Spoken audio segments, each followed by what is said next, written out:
So today I'm going to actually be showing you the style that I use. It's not necessarily the only style, and the style that I use is actually quite common in places like Mexico and stuff like that, where a lot of side mount diving is done in small tight spaces.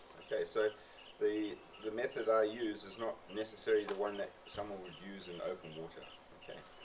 And just to emphasize one point, the main reason why we actually don't want the cylinders sticking up behind us, anybody know why? You can't reverse out. You can't reverse out. So if you go into a hole and you're trying to come out and that cylinder locks into the back of a hole, you have a problem. And if it's that tight, it's very unlikely that you'll be able to get your hand back there and pull it down. So it's you need to be quite careful of those things. All right. So what I'm going to show you today is this particular method that I use. Alright, first of all, it's a little bit of history on side mount. Side mount was obviously developed for divers to go into small holes, really small holes. Actually, it started off in sumps, and then from sumps it kind of went to caves, and then from caves it actually then developed into the recreational field. To begin with, the guys that first used side mount had a harness only, with no BCD at all, because if you're in a sump in a very small tight space, the chances of having buoyancy control issues is not going to be there. Okay, and then when the guys started using those particular same styles to go into bigger caves where maybe they had a small passage to squeeze through and then they'll be going up into a bigger cave, they then decided they needed the BCD section, the bladder section. And there was a lot of different types of bladders. Some guys were using the typical twin set harness with the back plate and putting their cylinders alongside like they were doing on tech dives and stuff like that. And so you've got developed, and you've come up with quite a few different styles today. You'll see a lot. Today I saw a lot of different types of BCs and things like that, which is going to be used throughout. Open water, mostly, I've seen. And why I say open water, this particular style here has actually got very little at the back here, and it's always protected as much as possible. Okay, because as you push through, you can actually be knocking stuff. Okay, so I'm going to put this particular style on. You'll see here, I've actually got bungee cords here with another little bungee holding it. Okay, I don't have any other cords at the top here. On this side, I just did one method where I've got for twins, so I can have got 1, 2. All right, so I can carry 2 cylinders. Okay. So putting it on, you can just hook it over your shoulders.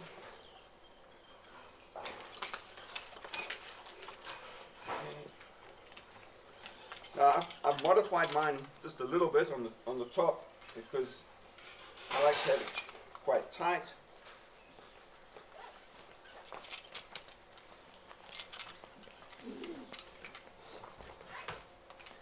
Okay. Notice I'm putting it over the hips rather than putting it up around the waist. It's over the hips. The reason why I have it over the hips is because there's less movement when you're in a wetsuit, or if you have to dive a wetsuit with compression. So there's less movement there. If you put it up too high in a wetsuit or anything like that, you have a lot. As you go underwater, there's a lot more movement, and the harness doesn't stay quite as tight as you may want it. All right. This technique allows for the movement of your cylinders up and down quite considerably. I actually use these little sliders. Okay, they're very easy to slide, as you can see, up and down. And these particular sliders, in some cases, we actually don't even use these sliders because they get in the way as you're pushing through a hole. Okay, so this particular system I've put up now is not really for going in really, really tight spaces, but fairly tight spaces. Okay, so you'll see I've got 2 facing forward, and put that here, and 2 sliders here. These 2 here are for the second cylinder, these 2 here are for the primary cylinders, the ones that here, and then the second cylinder comes in here, and I'll show you how it works in a minute. What I've done at the top here, I've actually got a chest clip because I actually don't like it pushing in the chest here, so I put a chest clip on. You don't necessarily have to have this at all, but what I have found it's much easier when you're trying to pull forward these bungees. Okay, when you've got the cylinder on, the actual cylinders move almost to the back. Okay, right. This wing then comes around, and what I do is I actually put it through here, okay, pulling it tight, really tight, and then clipping it in here, and then I bring this across. Now, if I was going into a very tight hole, I'd actually run this here because I can pull my stomach in, and it's less. All right. In this case, I'm going to actually put it up here and hook it in here because I have short power inflator hoses, as you'll see on these rigs just now. These are for my legs, my suspender belt legs. So just ignore those for you because you guys won't have those. Okay, at the back here, you'll see it's quite tidy here. Got a little dump valve here. Even sometimes that can get in the way from pushing through a really tight hole. Okay, so but otherwise that works well. Some people can even take this off and make this a bit smaller because it gets in the way. I have a little handbag. All right, and in this handbag I'll show you some of the goodies that I keep. And the handbag actually just, I'm sure you've probably seen it, comes around here and attaches on the back here. Okay, so that's right on the arse, and then the back dump, the D-ring here, takes my reels, and when I'm in the water those reels are actually hanging between my legs, so that they are not in the way at all. So that would allow me to do that. Now, how do the cylinders work? Well, I'm not going to put the rigs on now because it just kind of gets in the way of how you actually set up. But what I'll do is I'll set up the left one first. You'll see here I've got a nice long protrusion at the back here which allows me to hook my rubber in, okay? And the D-ring is here. So what does that mean? That means that it clips on here. So I'm going to come around and show you.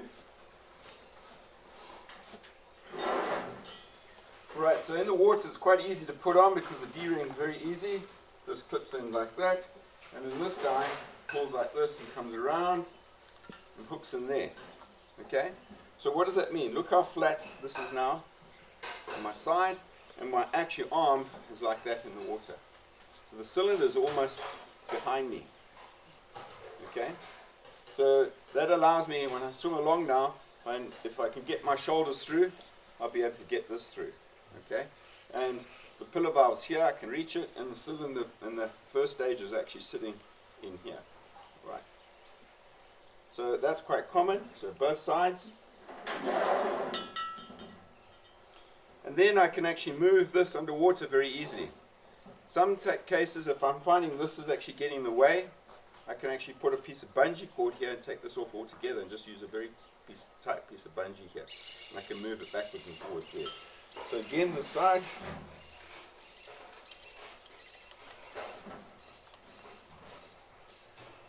Underneath, clip on. So that's how I swim, like that.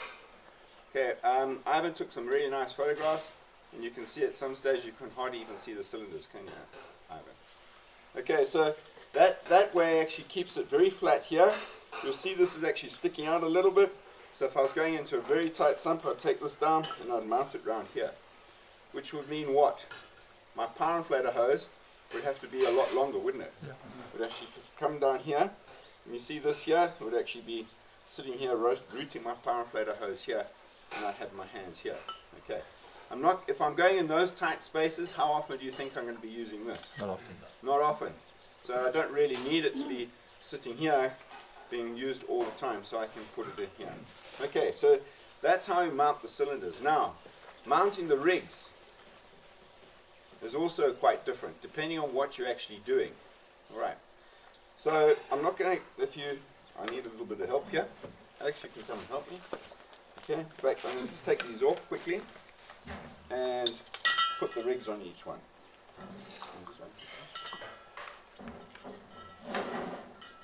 Okay, so I'm going to mount the rigs up quickly.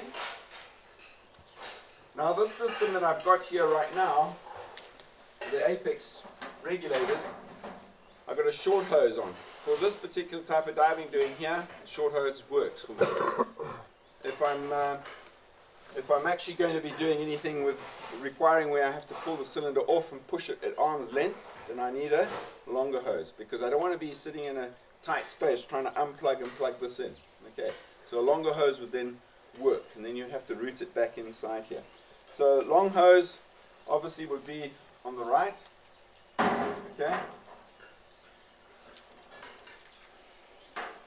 Now, I say long hose, but if you're going to be doing some really tight caves, we actually never used a long hose. We actually had two short hoses.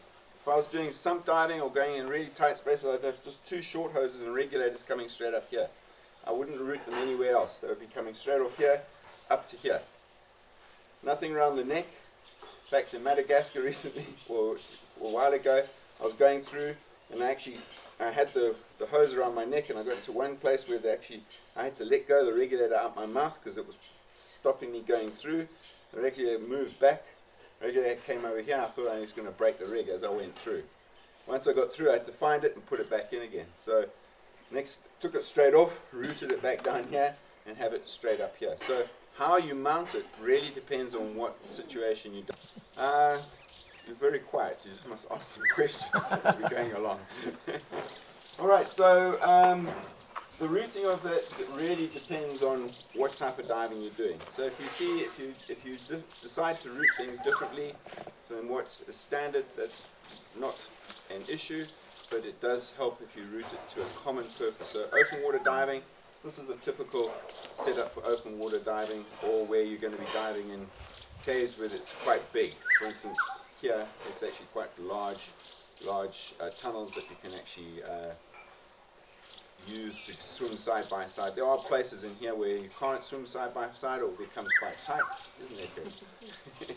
And you have to go behind. All right, not wrong having a long hose at all if you really wanted one.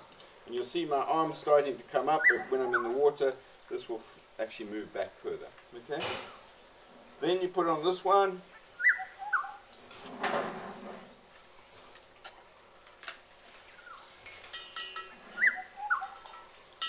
I'm just going to move this forward so I can reach it. Quite difficult putting it on here. Doing great, Barry. Okay, and this would be for my dry suit. If I put it on, my dry suit would be plugging in here. Okay, so again, nice and tight. And bring my regulators over. Oops. This one I'm just going to pull, and I can mount it off here. And this one you're going to, this here. Okay, so that's a typical open water configuration. All right.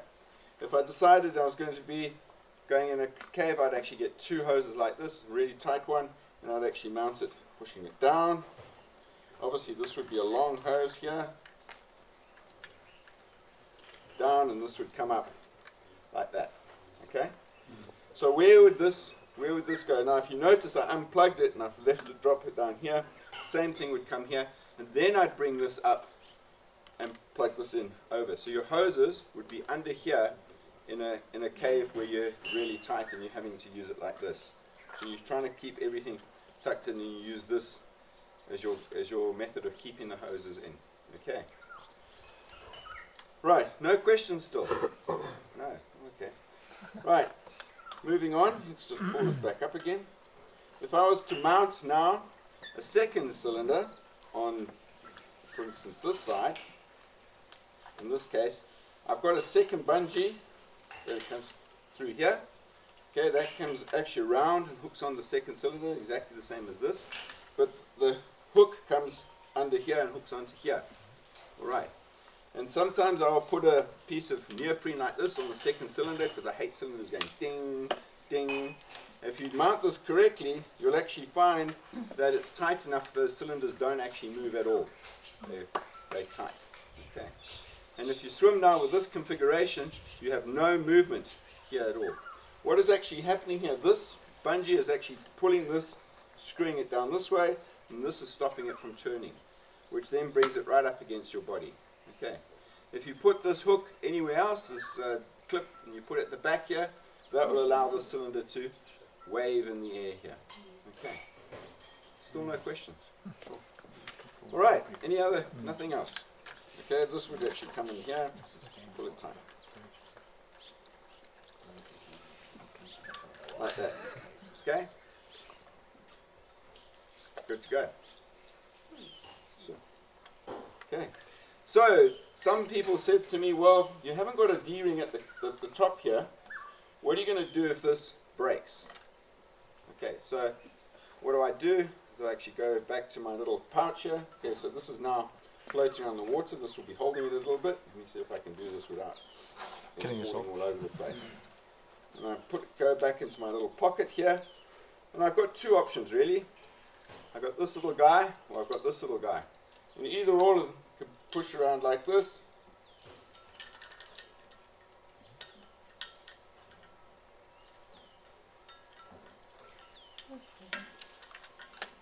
Okay, bring it up or over, dip it in, and I'm back good to go again. It's not going to be quite so comfortable because it's not under my arm. It's going to be sitting back down here again, but I'm not going to lose it. Alright? So that's what I have the little pouch for, and these little D-rings. Not D-rings, clips, sorry. Alright, so now if I'm swimming along and I have to swap cylinders out, say for instance I've got to the place where I need to swap a cylinder out, I can just unclip this. I want this to fall. Alright, and then I can actually use this to clip off on a line if I need to. Obviously I tidy up the hoses and stuff like that. Okay, so this works quite nicely and I've used it quite often. Alright, still no questions? How does this compare to some of your rigs? Very similar, yeah. Very similar. Good. One thing about measuring this, Now yes. we've got a question. Do you drive it motorbike style or? Because I've heard Harley some say style. you've got your Philip I like Harley it like style, this. Or they. Like this, so I can actually put my hand. See? So I can Okay, so they're pointing back from you. They're not yeah, pointing and out. my hand can come in. Now, one thing I've actually learned is sometimes I can do this. Okay, and I can actually roll it. So if my hands are tight, I can make sure it's open. I just do this. Does it make a difference though, or is it a personal preference? It's just a personal preference, really. Okay. If you have them any other way, which way do you have them? I do very little side mount. I have them Which there. way do you have them? Motorbike style. Motorbike style, out like this. Yeah. Okay, you'll find if you have them sticking out, they're more likely to get knocked. If you have them under here, my shoulders are actually protecting everything. See, it's all under my arm. I suppose that's because you do mainly open space. You don't do the caves. And there's never been an issue for Yeah. us going to bump on something and Yeah. someone's nose. But that's the way I like it, and that's the way I've set it up. Yeah. So how do you adjust this? Well, you actually adjust it from down here. Where you put these clips will determine how this sits. Yeah. Okay. I like it like this because, again, the way the rubber band sits, it's holding it nicely, it's pulling it, I get really nice tension down here. Yeah. Okay. The height with this will determine where this sits. Okay. So if you have it higher, Since it's lower. it's going to sit lower. All right. Okay. So if you're swimming along like this, that is kind of the right height. When you're on land, it feels very awkward because it's right under your armpit. But when you're swimming along, you're in this position. It's actually nice, and you can feel it there. Okay. Any other questions? No. Okay.